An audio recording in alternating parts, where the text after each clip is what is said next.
Hi friends, welcome to our channel. Idli batter, dosa batter ఏది లేకపోయినా కూడా ఇన్స్టెంట్గా ఇలాగా మనం ఈ బందోస్ అనేది రెడీ చేసుకోవచ్చు. దీనికోసం ముందుగా 1 కప్ బొంబాయి రవ్వ, అదే ఉప్మా రవ్వ అండి, దీన్ని ఒక మిక్సీ జార్లోకి తీసుకున్నాము. అలాగే ఒక 2 స్పూన్స్ బియ్యం పిండిని తీసుకుంటున్నాను. దీంతో పాటుగా ఒక 1/2 కప్పు పెరుగుని, అలాగే టేస్ట్కి తగ్గట్టుగా సాల్ట్, కొంచెం సోడా ఉప్పును వేసుకుంటున్నాను.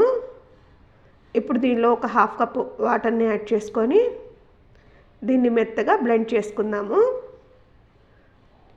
చూడండి, ఈ విధంగా బ్యాటర్ రెడీ అయిన తర్వాత దీన్ని ఒక మిక్సింగ్ బౌల్లోకి తీసుకొని ఒక 10 నిమిషాల పాటు పక్కన పెట్టేసుకుందాము. ఇప్పుడు స్టవ్ మీద ప్యాన్లో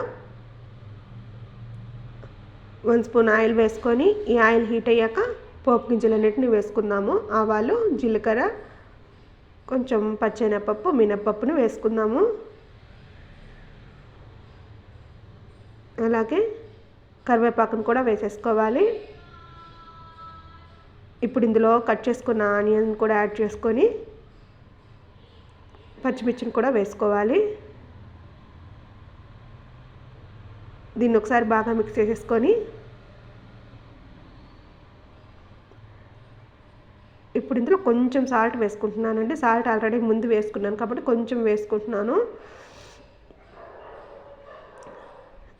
ఇప్పుడు ఇందులో కొంచెం కొత్తిమీర కూడా వేసేసుకొని ఇంకొకసారి మిక్స్ చేసేసుకొని మనం ముందుగా రెడీ చేసుకున్న బ్యాటర్లో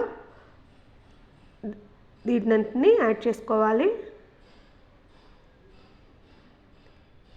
ఇప్పుడు దీన్ని ఒకసారి బాగా మిక్స్ చేసేసుకొని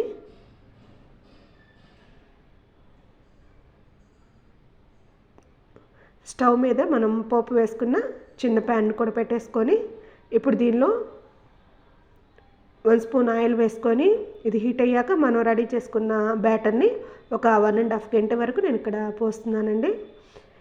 ఇక దీన్ని స్ప్రెడ్ చేయకుండా మూత పెట్టేసి రెండో వైపుకు కూడా తిప్పి రెండు వైపులా ఈ విధంగా ఫ్రై చేసుకోవాలి. మిగతా పిండిని కూడా ఇదే విధంగా మనం ఈ బందోసులు అనేది రెడీ చేసుకోవాలి. టేస్ట్ అనేది చాలా బాగుంటుందండి. ఇన్స్టెంట్గా మనం దీన్ని రెడీ చేసేసుకోవచ్చు. ఇంట్లో ఏ బ్యాటరు లేనప్పుడు ఇలా మనం 10 నిమిషాల్లో దీన్ని రెడీ చేసుకోవచ్చండి. టేస్ట్ కూడా చాలా బాగుంటుంది.